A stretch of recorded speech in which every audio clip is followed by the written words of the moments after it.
Vanakkam. Welcome to this video on biomechanics. We have been looking at biomechanics of the lower limb. We looked at the hip, we looked at the knee, and in the last video we looked at the anatomy of the ankle joint and the movements that are possible in the ankle joint. Now a question is, what are the muscles that are responsible or that cause these movements? So in this video we will be looking at muscles of the ankle joint. So just like we have the thigh muscles, so when we discussed the muscles that cause flexion and extension at the knee, we said that the muscles are divided into compartments. Remember that there is a lateral component, there is a lateral muscle, there is an anterior muscle, and then there is a medial muscle, and then there is a muscle that is deeper to the anterior muscle. Remember that? These are the four that form the quadriceps femoris, right? There is a medialis, vastus medialis, there is a lateralis, vastus lateralis, then there is rectus femoris, and then there is vastus intermedius, which is deep to the rectus femoris. We saw that. Likewise, in the lower leg, in the shin also, we have several muscles, some of which are deep and some of which are superficial, and fascia divides these into compartments, right? A posterior compartment, an anterior compartment, and so on and so forth. So remember, depending on the function, the location and the anatomy will vary. Likewise, like we have seen always, right? So structure and function are related. So anatomy and physiology are interlinked in this manner, something that we have seen previously. An important muscle that is found on the front side of the lower leg is tibialis anterior. Anterior means on the front side, right? How do you know? Because it has the word anterior. Anterior means front side, tibialis anterior. Now this muscle originates at the lateral condyle and upper tibial shaft and inserts at the first metatarsal bone. Metatarsal bone means, like you have carpal bones in the hand, you have the tarsal bones in the foot.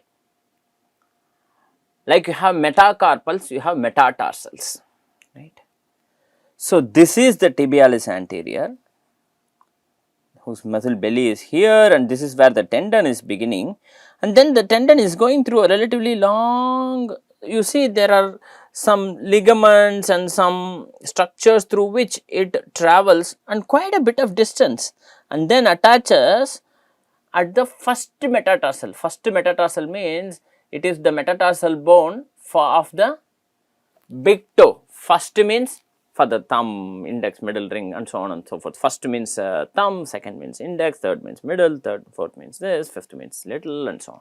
Like you have the first metacarpal bone, or this, so 1, 2, 3, 4, 5, like that. For example, likewise, the one for the toe, big toe, is called as the first metatarsal. Okay, first metatarsal means the attachment is somewhere here. You see, that is where the tendon is coming and attaching here, right? If it is attaching on the front side, what do you think will be its function? Because if it contracts, what is it going to do?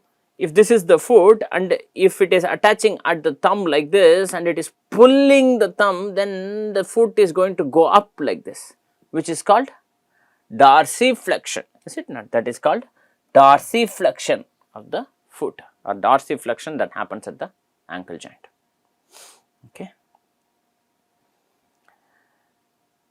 Then you have fibularis longus, okay, This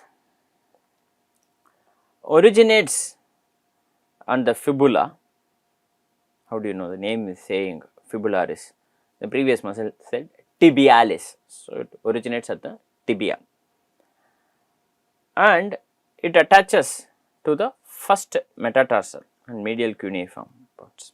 And this is responsible for plantar flexion. The most superficial muscle at the back is called gastrocnemius. Right. This gastrocnemius, its function is plantar flexion. So, when it contracts, it has a tendency to push the toe down and lift the body up, plantar flexion. Right. It originates in the medial and lateral condyles of the femur. Remember, it originates at the thigh, or at the lower part of the thigh, and attaches at the posterior part of the calcaneus bone. Deeper to this is the soleus, which is also performing a similar function, which is plantar flexion. Then you have plantaris and tibialis posterior muscles, which are responsible for plantar flexion. Okay.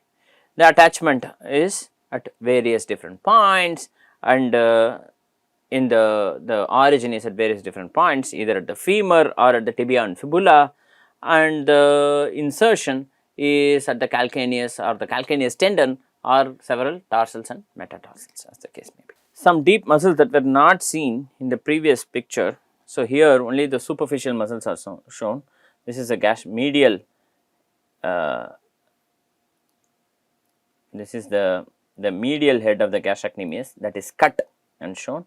This is a lateral head of the gastrocnemius that is cut. This is posterior view of the right leg when I am looking at the right leg from the back. Okay. So, that is the lateral view, right. These are the superficial muscles, and then you have the plantaris, which is this, and then you have the soleus. You can see the soleus only if you cut the gastrocnemius. Gastrocnemius is cut at that level here, see, and you can see this band like soleus, okay, that is responsible for plantar flexion. Look, all of this attach here so as to pull the heel upwards. Okay. Some deep muscles that are not shown is the soleus that is cut here, for example. See the soleus or the cut part of the soleus, and fibularis longus on the side, and tibialis posterior. These are deeper. So, in this video we saw some of the muscles that contribute to movement at the ankle joint. Specifically, we focused on plantar flexion and dorsiflexion. Tibialis anterior, for example, is the most important dorsiflexor of the ankle joint. There are many muscles that contribute to plantar flexion, such as gastrocnemius, soleus, and many others deeper muscles. Right. Some of these are superficial, some of these are deep, and so on. With this, we come to the end of this video. Thank you very much for your attention.